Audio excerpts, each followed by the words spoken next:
La famille a toujours été ici. Alors depuis 5 générations, on s'appelle Delpech parce que les 4 autres avant qu'on a retrouvés, il y avait toujours des filles. Donc le nom changeait à chaque génération jusqu'au jour où un Delpech est venu se marier là. Et là, il a fait des garçons qui ont chaque fois repris l'exploitation. Les grands-parents, les arrière-grands-parents ont toujours été vignerons. Voilà. Quand mon père est arrivé, la vigne l'a passionné également. Il a été membre fondateur de la coopérative de Saint-Sardos en 1956. Et donc, il a mené la vendange comme tous les gens de la région, qui a donné le nom à notre appellation Saint-Sardos.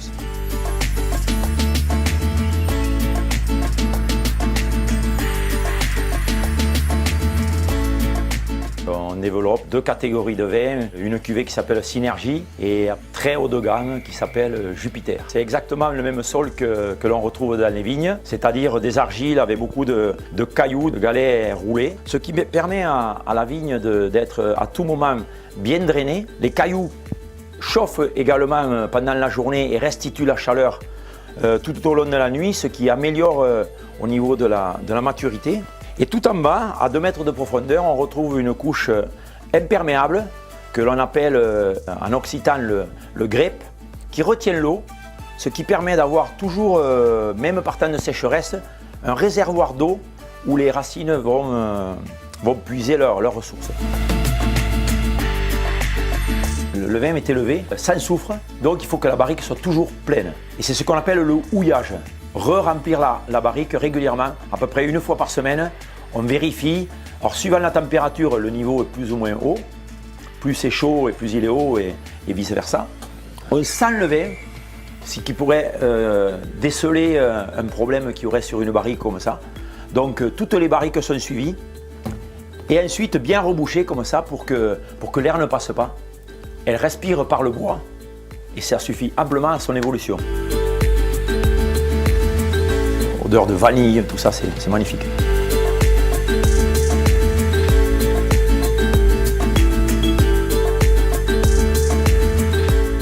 J'ai pris la décision de passer en bio.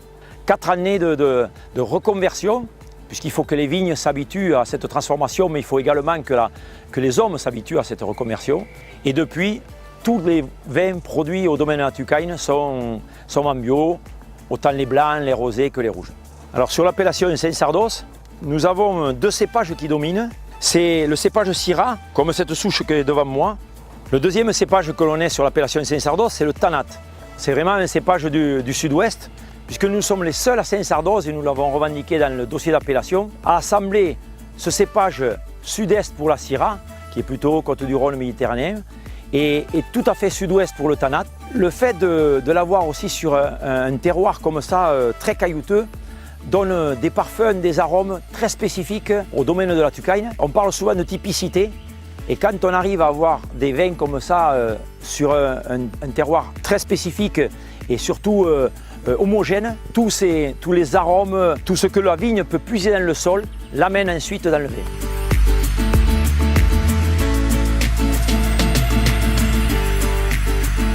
Le vin accompagne tout un tas de produits, que ce soit des légumes, des fruits, de la viande. Tout ça, ça doit, à mon point de vue, fonctionner ensemble. Donc l'idée, c'est d'avoir un lieu de réception, aménager tous les alentours de la cave pour recevoir ces gens qui, pour la plupart, c'est des retours aux sources. Et donc, il faut leur refaire vivre ce qu'ils ont des fois vécu ou ce qu'ils ont entendu parler. Et l'idée, c'est de manger des bons produits simples avec les producteurs. L'idée de faire du vin, c'est de s'adapter à tous ces processus naturels enclenchés depuis bien plus longtemps que nous, bien plus fort que nous. Et l'idée, c'est vraiment de s'adapter à ça. Donc tout le travail ici consiste à être à l'écoute et à intervenir dans l'axe déjà engagé, dans l'axe déjà pris. On ne va rien changer, on n'a rien inventé. On déguste matin et soir, du jus de raisin jusqu'au bébé vin qui arrive. L'idée, c'est de ne pas trop les toucher pour garder le maximum de ce potentiel qu'aucun produit œnologique, qu'aucune intervention humaine ne saura recréer mieux que ce que Dame Nature peut nous donner.